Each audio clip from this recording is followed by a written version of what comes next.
BFM Business. Innover pour le commerce, le débat. Le succès du secteur de la franchise ne se dément pas. On a vu quelques chiffres cette semaine qui ont été publiés. Le nombre de réseaux, on a plus 1,4%. Le nombre de points de vente, c'est pareil, il augmente. On est à plus de 75 000. Et le chiffre d'affaires, il est là il augmente de 4% grâce, tout ça, à des concepts innovants comme ceux qu'on va découvrir aujourd'hui. Et vous allez voir que les franchisés, les franchiseurs regorgent d'idées. Cédric Elias, bonjour. Bonjour Karine. Directeur général opérationnel FBD Group. Donc FBD Group, c'est 4 marques, notamment Ixina, qui est depuis 20 ans en France. Jérôme Guillouis, bonjour. Bonjour. Vous êtes le directeur général de La Vignerie. La Vignerie, c'est né en 2010. Il y a 13 ans. Ouais. Il y a 13 ans.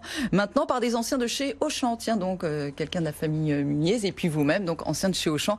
Donc, on va voir ce que ça implique, effectivement, pour ce concept un petit peu innovant de Cavis.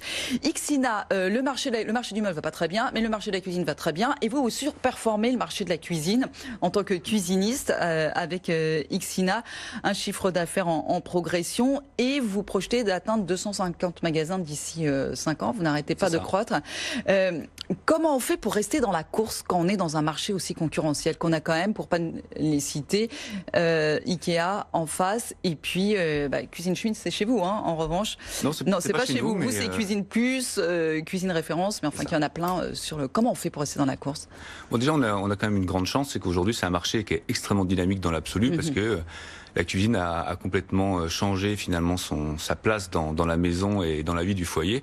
On a la cuisine qui s'ouvre, on a beaucoup d'émissions télé sur la cuisine. Donc déjà, c'est un marché qui est extrêmement dynamique et les clients sont très en attente de nouveautés et d'accompagnement. Mais comment vous faites pour séduire ces entrepreneurs indépendants qui veulent devenir franchisés, justement parce qu'ils ont le choix des marques?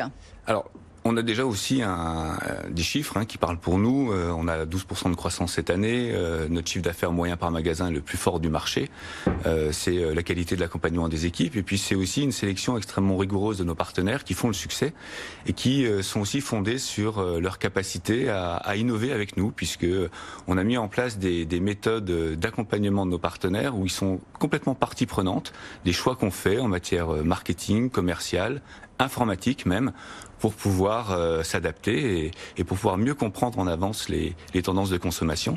Et ces chiffres, finalement, ce mode de fonctionnement nous permet de séduire des nouveaux partenaires parce qu'on a du succès. C'est du co-développement, finalement, un petit peu que vous leur offrez. Et du coup, vous me disiez hors antenne, vous avez beaucoup de gens en reconversion qui se tournent vers vous.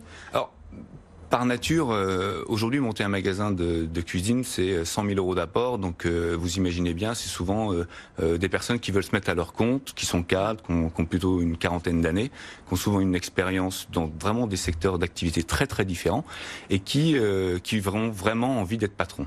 Et ces gens-là, aujourd'hui, ils sont séduits parce que ils découvrent un nouveau métier, mais ils découvrent aussi la capacité d'être entrepreneur, accompagné, et c'est le rôle du franchiseur. Donc voilà comment vous pouvez les suivre. De votre côté, la Vignerie, finalement, il y a quoi? Il y a 5500 cavistes en France, donc là aussi la concurrence est rude.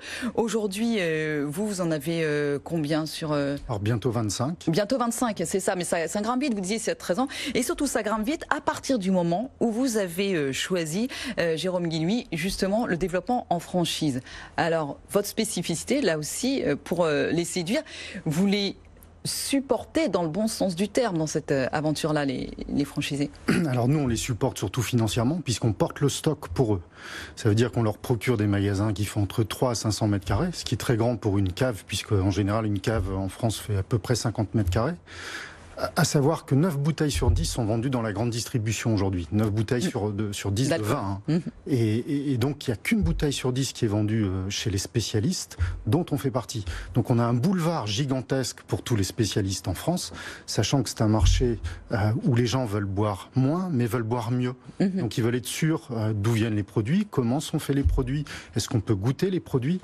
Et nous, on leur apporte en plus, pour le consommateur, des prix, une attractivité, un grand choix, et puis aussi une grande dynamique commerciale.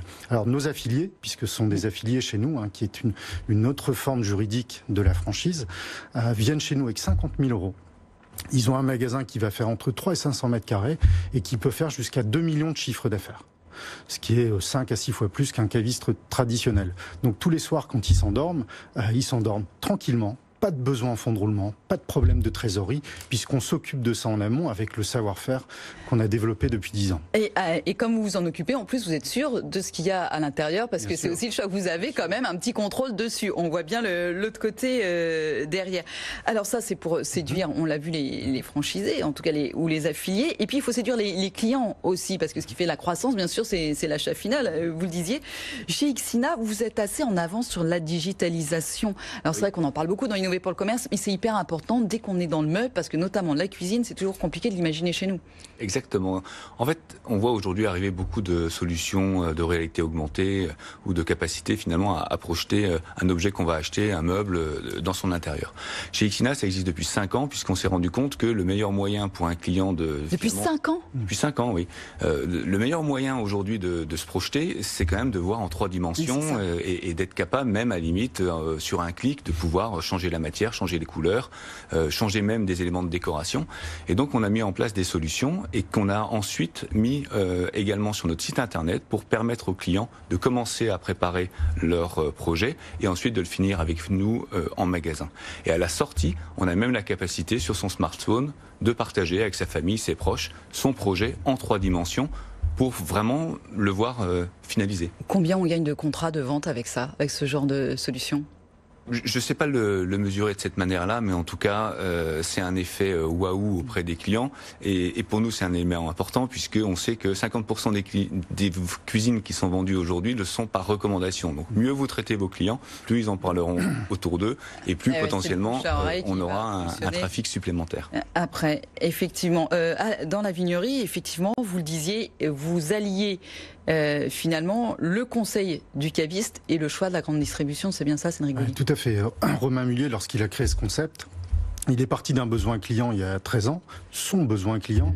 Il se retrouvait dans des supermarchés, des hypermarchés, où il y avait un grand choix. Il était quasiment sûr que les prix étaient bien placés, il y avait des promotions, mais il était seul face à toutes ces bouteilles et il savait pas trop comment choisir. Et à l'inverse, chez le caviste, il était à peu près sûr de la qualité des produits, sûr du conseil, il pouvait déguster, mais il savait pas trop s'il payait pas un peu cher sa bouteille. Et donc, quand il a créé ça, il a pris tous les avantages des uns et tous les avantages des autres. Alors, bien sûr, quand on prend les avantages, on récupère aussi les inconvénients, ce qui nous condamne à faire du volume. Chez nous, on préfère, vu que ce sont des bonnes affaires, que le client reparte avec un carton plutôt qu'une bouteille. Mais vous nous assurez de l'avoir au prix du domaine, c'est vrai ça ? Bien sûr, ah oui, tous nos vins sont au prix domaine ou moins cher. Si le vigneron nous offre une bouteille sur le carton, on répercute ça dans le prix de vente pour le consommateur.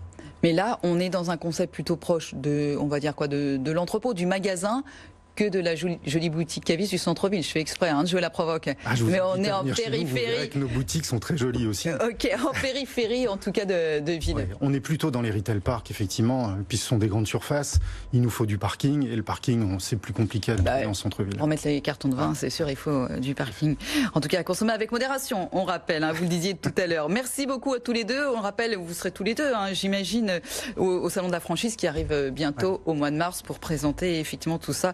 On retrouvera aussi tous les chiffres à ce moment-là de la Fédération de la franchise. Merci beaucoup à tous les deux. Cédric Elias, directeur général opérationnel FBD Group pour Ixina, et Jérôme Gouy, directeur général de la vignerie. Merci Karine. Restez encore un petit peu un instant. BFM Business.